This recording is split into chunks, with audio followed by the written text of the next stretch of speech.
আসসালামু আলাইকুম রহমতুল্লাহি ওয়া বারাকাতুহু। কাছের ও দূরের, দেশের ও প্রবাসের যারাই আমার ইউটিউব পরিবারের সদস্য, সবাইকে জানাই আন্তরিক মোবারকবাদ ও শুভেচ্ছা। আচ্ছা, আমরা একটু ভাবি, একটু চিন্তা করি, একটু প্রশ্ন করি নিজেকে। এই যে আমাদের দুনিয়া নিয়ে এত ব্যস্ততা, এত পরিশ্রম, এত কষ্ট, এই যে মাথার ঘাম পায়ে ফেলে আমরা কত শত পরিশ্রম করছি, নিজেকে কত কষ্ট দিচ্ছি, কত পেরেশানি, কত টেনশন আমাদের, এগুলো কিসের জন্য? কাকে সন্তুষ্ট করার জন্য? আমাদের মা বাবাকে সন্তুষ্ট করার জন্য? আমাদের স্ত্রীদেরকে সন্তুষ্ট করার জন্য? আমাদের বাচ্চা কাচ্চাদেরকে সন্তুষ্ট করার জন্য? আমাদের ভাই বোনদেরকে সন্তুষ্ট করার জন্য? আমাদের বন্ধু বান্ধবদেরকে সন্তুষ্ট করার জন্য? আপনি আমি কখনোই কোনো মানুষকে পরিপূর্ণরূপে সন্তুষ্ট করতে পারবো না। স্বার্থের টানে একটু আঘাত লাগলেই, একটু মন মতো না হলেই আপনার পিছনের সব কৃতিত্ব তারা ভুলে যাবে। কোনো মানুষই পরিপূর্ণরূপে সন্তুষ্ট হয় না, কোনো মানুষেরই পরিপূর্ণরূপে সন্তুষ্টি অর্জন করা যায় না। আপনি আমি একটু ভাবুন তো, এই যে আমাদের এত কষ্ট, এত যন্ত্রণা, এত দুঃখ, আসলেই কি সত্যিকার অর্থে কেউ কি এসে আমাদেরকে হাতছানি দিচ্ছে? কেউ কি পাশে দাঁড়াচ্ছে? এই যে আমাদের বিপদ আপদ আসছে, কত প্রয়োজন আমাদের, আসলেই কি সত্যিকার অর্থে কেউ আমাদের পাশে এসে দাঁড়াচ্ছে, আমাদেরকে সহায়তা করছে, হাত বাড়িয়ে দিচ্ছে? এটা তো হলো দুনিয়ার অবস্থা। আমি যদি একটু গভীরভাবে আর একটু চিন্তা করি আমরা, তাহলে দেখতে পাবো এই দুনিয়াতে আমি যাদেরকে আপন ভাবছি, যাদের জন্য আমি এত কিছু করছি, শেষ আখের যখন আমি কিয়ামতের মাঠে আমাদের সবাইকে যখন দাঁড়াতে হবে, কিয়ামতের মাঠে উপস্থিত হতে হবে, সেদিন একটু নেকির জন্য, একটু সওয়াবের জন্য আমাদের মতো কত শত মানুষকে জাহান্নামে যেতে হবে। সেদিন সবাই নিজেকে নিয়ে ব্যস্ত হয়ে থাকবে, সেদিন সবাই নিজেকে নিয়ে হাই হুতাশ করতে থাকবে। কারো দিকে কারো তাকানোর এত সময় নেই। কার সন্তুষ্টি আমরা চাচ্ছি? কাকে আমি সন্তুষ্ট করব?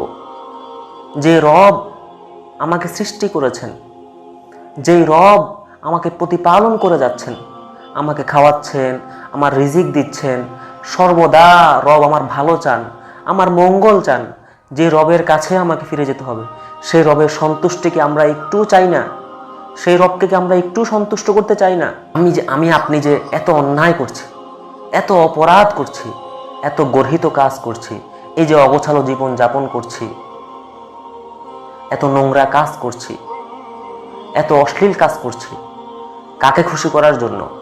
আমাদের এই মনকে খুশি করার জন্য? কাকে মজা দেওয়ার জন্য? আমাদের এই দেহটাকে মজা দেওয়ার জন্য? আপনার আমার কি জানা আছে যে এই দেহটাই, এই দেহের অঙ্গ প্রত্যঙ্গগুলোই সেই কিয়ামতের মাঠে আমার বিরুদ্ধে সাক্ষী হয়ে দাঁড়াবে? যে অঙ্গ প্রত্যঙ্গগুলোকে মজা দেওয়ার জন্য, কানকে মজা দেওয়ার জন্য আমি নোংরা নোংরা আওয়াজ শুনেছি, চোখকে মজা দেওয়ার জন্য আমি বেপর্দা নারীদের দিকে তাকিয়েছি, সেই চোখ, সেই কান, সেই অন্তর, যে অন্তর দিয়ে আমি খারাপ চিন্তা ভাবনা করছি, যে অন্তর দিয়ে আমি নোংরা চিন্তা ভাবনা করছি, সেই অন্তর, সেই কান, সেই চোখ, সেই হাত, সেই পা আমার বিরুদ্ধে কাল কিয়ামতে সাক্ষী হয়ে দাঁড়াবে। যে জমিনে বসে আমি গুনাহ করেছি, নাফরমানি করেছি, সেই জমিনের সেই অংশটা কাল কিয়ামতে আমার বিরুদ্ধে সাক্ষী হয়ে দাঁড়াবে। কাকে খুশি করার জন্য? আমাদের কি একটু মন চায় না আমাদের রবকে খুশি করতে? যে রব আমাদেরকে খুশি করার জন্য চিরস্থায়ী জান্নাত আবাসস্থল রেখে দিয়েছেন, যে রব আমাদেরকে খুশি করার জন্য এমন জান্নাত রেখে দিয়েছেন, যেই জান্নাতের সর্বনিম্ন স্তর হলো এই দুনিয়ার 10টা দুনিয়ার সমান। সুবহানাল্লাহ। যেই রব আমাদেরকে খুশি করার জন্য জান্নাতের মধ্যে এত হুর গিলমানের আয়োজন করে রেখেছেন, যেই রব কোরআনুল কারিমে ঘোষণা দিচ্ছেন, লাহুম মা ইয়াশাউনা ফিহা। কি চাই তোমার? বান্দা যখন জান্নাতে যাবে, রব ঘোষণা করে বলবে, কি চাই তোমার? মন যা চাইবে তাই রব আমাদেরকে জান্নাতে দিবেন। সুবহানাল্লাহ। যে রব আমাদের জন্য এত খুশির আয়োজন করে রেখেছেন, সেই রবকে আমাদের একটুও খুশি করতে মন চায় না? আমি আপনি নিজের উপর অনেক অন্যায় করেছি, গুনাহ করতে করতে করতে করতে নিজেকে শেষ করে দিয়েছি, নাফরমানি করতে করতে করতে করতে নিজেকে ধুলির সাথে মিশিয়ে দিয়েছি। আমাদের প্রত্যেকটা অঙ্গ প্রত্যঙ্গ নাফরমানি দিয়ে, গুনাহ দিয়ে ভরপুর। শয়তান এই সুযোগটাই নেয়। কিন্তু রব সূরাতুজ জুমারে বলেন, কুল ইয়া ইবাদিল্লাযীনা আসরাফু আলা আনফুসিহিম লা তাকুনাতু মির রাহমাতিল্লাহ। হে নবী, আপনি বলুন, আমার যে বান্দারা গুনাহ করতে করতে নিজেকে শেষ করে দিয়েছে, অশ্লীল খারাপ কাজ করতে করতে নিজেকে শেষ করে দিয়েছে, আপনি তাদেরকে বলুন তারা যেন কখনোই আমার রহমত থেকে নিরাশ না হয়। তারা যখনই আমার কাছে ফিরে আসবে, আমি তাদেরকে ক্ষমা করে দেওয়ার জন্য প্রস্তুত হয়ে আছি। কিন্তু শয়তান এখানে ফাঁদ পাতে, শয়তান এখানে চক্রান্ত করে। সে আমাদের অন্তরে এসে ধোঁকা দেয় যে তুমি এত অন্যায় করেছো, এত অপরাধ করেছো, কি মুখ নিয়ে তুমি তোমার রবের সামনে দাঁড়াবে? কি মুখ নিয়ে তুমি নামাজ পড়তে যাবে? এত এত কলুষিত তোমার অন্তর, এত নাপাক তোমার অন্তর। এই নাপাকি, এই কলুষিত অন্তর নিয়ে তুমি তোমার রবের সামনে দাঁড়াবে? আর সেই রব তোমাকে ক্ষমা করে দিবেন? কখনোই না। কিন্তু রব আমাদেরকে বলছেন, লা তাকুনাতু মির রাহমাতিল্লাহ। বান্দা, তুমি যতই গুনাহ করো, আমার রহমত থেকে কখনোই নিরাশ হও না। তুমি যদি পাহাড় সম গুনাহ নিয়ে আমার কাছে আসো, শুনে রাখো, আমার দয়া, আমার রহমত আসমান ও জমিনের সমান। তুমি যত বড় অপরাধ নিয়ে আসো না কেন, আমি ক্ষমা করে দিব। রব সূরাতুন নিসায় বলেন, ওমান ইয়ামাল সুআন আও ইয়াযলিম নাফসাহু সুম্মা ইয়াস্তাগফিরিল্লাহা ইয়াজিদিল্লাহা গফুরুর রহিমা।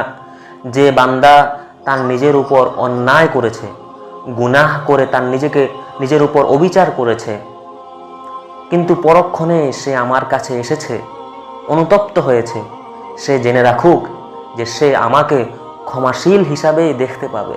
আমি তাকে ক্ষমা করে দিব। আমি আপনি সারা জীবন ভর অনেক অন্যায় করেছি, অনেক অপরাধ করেছি, করতে করতে করতে করতে নিজেকে শেষ করে দিয়েছি। এখনো কি সময় হয়নি রবের কাছে ফেরার? এখনো কি সময় হয়নি প্রত্যাবর্তনের? আর কখন সময় হবে? রব তো আমাদেরকে সময় দিয়ে রেখেছেন। এই সময়টা থাকবে আমাদের মৃত্যুর গড়গড়া শুরু হওয়ার আগ পর্যন্ত। কিন্তু আমি আপনি কি জানি যে আমরা কতক্ষণ আর এই দুনিয়ার জমিনে বেঁচে থাকবো? এখনো কি সময় হয়নি রবের কাছে ফিরে যাওয়ার? এখনো কি সময় হয়নি নিজেকে গুনাহের নাপাকি থেকে, গুনাহের গান্দিগি থেকে রবের কাছে নিজেকে সঁপে দেওয়ার? এখনো কি সময় হয়নি? আমি আপনি 20 বছর, 30 বছর, 40 বছর যাবৎ গুনাহ করে আসছি, অন্যায় করে আসছি, অপরাধ করে আসছি, মন চাহি জিন্দেগি যাপন করছি। এখন রবের কাছে আসার সময়। রব আমাদের দিকে চেয়ে আছেন। এখন আমাদের আপন রবের কাছে প্রত্যাবর্তনের সময়।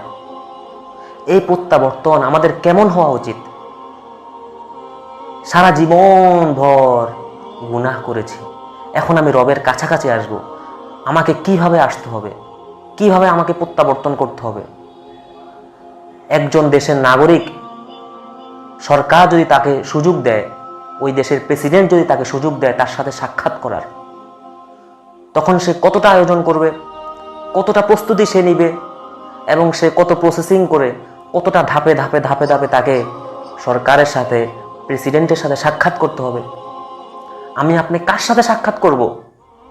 আমি আপনি এই পৃথিবীর রাজত্ব যার, এই পৃথিবীর একচ্ছত্র অধিপতি যিনি, এই পৃথিবীর মালিকানা যার, শুধু এই পৃথিবী না, এই নবমণ্ডল, এই ভূমণ্ডলের মালিক যিনি, যার রাজত্বের কোনো শেষ নাই, যার বড়ত্বের কোনো শেষ নাই, যিনি আমাদের সৃষ্টিকর্তা, আমরা তার কাছে ক্ষমা চাইতে যাব। গোলাম তার মনিবের কাছে যাবে অনুতপ্ত হৃদয়ে। আমাদের কেমন হওয়া উচিত এই প্রত্যাবর্তন? আমরা কি শুধু মুখে মুখে বললেই হবে? মুখে মুখে তাওবা বললেই কি আমাদের তাওবা হয়ে যাবে? না। আমরা মুখে মুখে তাওবা বললাম, পরক্ষণে আবার গুনাহে জড়িয়ে গেলাম। এই তাওবার রবের কাছে কোনো দাম নাই, কোনো দাম নাই। তাওবার একটা নিয়ম আছে, ওই নিয়ম মেনে তাওবা করলে রব অবশ্যই অবশ্যই সে তাওবা, সে প্রত্যাবর্তন কবুল করবেন। আমরা এখন নিজেকে পবিত্র করে, বিগলিত হৃদয়ে, অনুতপ্ত হৃদয়ে, লজ্জিত হয়ে নিজেকে রবের কাছে সঁপে দিব। রবের কুদরতি পায়ে সেজদায় পড়ে যাব, কান্নায় ভেঙে যাব, কান্নায় জর্জরিত কণ্ঠে রবের কাছে ক্ষমা চাইব। বিগলিত হৃদয়ে রবের কাছে মাপ চেয়ে নিব যে রব, আমি অনেক অন্যায় করেছি, সারা জীবন ভর অনেক অপরাধ করেছি, তোমার হুকুম আহকাম আমি মেনে চলিনি, এখন আমার বুঝে এসেছে, এখন আমি তোমাকে চিনেছি, আর আমি কখনোই অন্যায়ের দিকে পা বাড়াবো না, আর আমি কখনোই নাফরমানের দিকে পা বাড়াবো না। আমাকে আপনি কবুল করুন, আমার তাওবা আপনি কবুল করুন। আমি যে গুনাহ করেছি, যে গুনাহের উপর এতদিন ছিলাম, সে গুনাহ থেকে বেরিয়ে এসে তারপর রবের কাছে তওবা করতে হবে এবং এই দৃঢ় মনোবল রাখতে হবে, এই দৃঢ় মনোবল নিয়ে তওবা করতে হবে যে রব, আমি কখনোই আর তোমার নাফরমানির দিকে ফিরে যাব না, আমি কখনোই আর তোমার অসন্তুষ্টির কারণ হব না।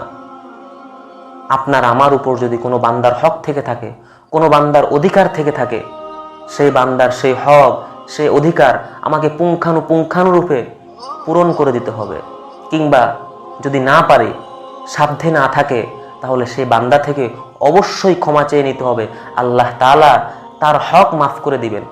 আল্লাহ তাআলা, আল্লাহর নিজের হক তিনি মাফ করে দিবেন। আল্লাহর সাথে যে বিষয়গুলো সম্পৃক্ত তা তিনি মাফ করে দিবেন, কিন্তু বান্দার সাথে যে বিষয়গুলো সম্পৃক্ত সেটা যত ছোটই হোক না কেন, তা তিনি কখনোই মাফ করবেন না। আপনি যদি কারো থেকে 1 টাকা ঋণ নিয়ে থাকেন, সেই 1 টাকার জন্য হলেও আল্লাহ তাআলা আপনাকে আখিরাতের সেই কাঠগড়ায় আপনাকে জবাবদিহি করতে হবে। তো এটাই হলো তাওবার নিয়ম।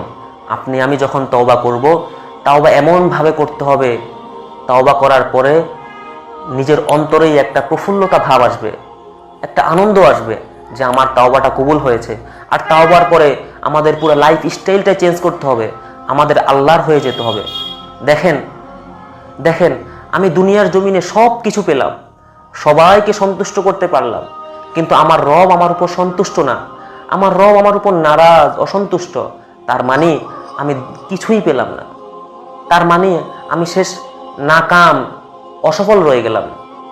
কিন্তু আমি দুনিয়াতে সব কিছু হারালাম, অনেক কষ্ট করে দুনিয়ার জীবন যাপন করেছি, অনেক কষ্ট করে চলেছি, দুনিয়াতে আমি কিছুই পাইনি, কিন্তু আল্লাহ আমার উপর সন্তুষ্ট।